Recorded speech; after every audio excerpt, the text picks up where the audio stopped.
Okay, I'm Avram Lazar. I'm the CEO of the Forest Products Association of Canada. I represent 21 of the largest forest product industries and companies in Canada.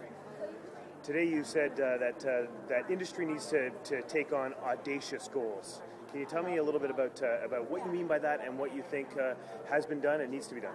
Well, for example, in the forest industry on climate change, we've committed to being carbon neutral with no purchased offsets. So within the industry, from cradle to grave, all the way from harvesting to what happens to our products at the end of the life cycle.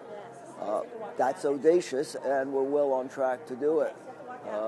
We've joined with the largest environmental partners, the conservation community like Greenpeace and Forest Ethics and David Suzuki Foundation, to try and get our forest practices to a standard that they would agree is best in the world. And again, we've succeeded in forming the partnership, and we're well on the track to achieving that. We simply think that for environmental progress, little steps are not enough. What's needed is a very ambitious sense of what has to happen. And if it requires a million little steps, that's okay, but we have to know where the million little steps are going. Thinking small just simply is a mistake.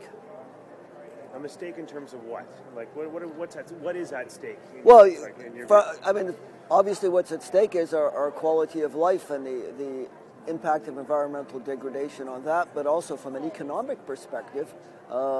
We make a living selling natural resources, and the world is increasingly understanding that they should not buy natural resources unless they're sustainably produced.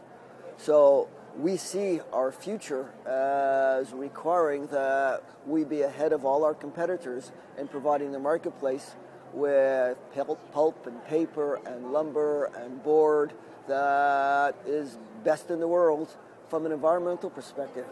You know, it used to be that people thought that the environment and pollution was industry's problem.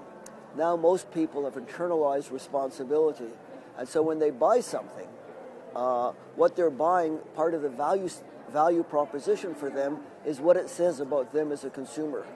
So the consumer wants to know that when they buy this piece of paper or buy this lumber or buy this magazine, that they are not contributing to the problem, that they are part of the solution, which means our product has to be part of the solution.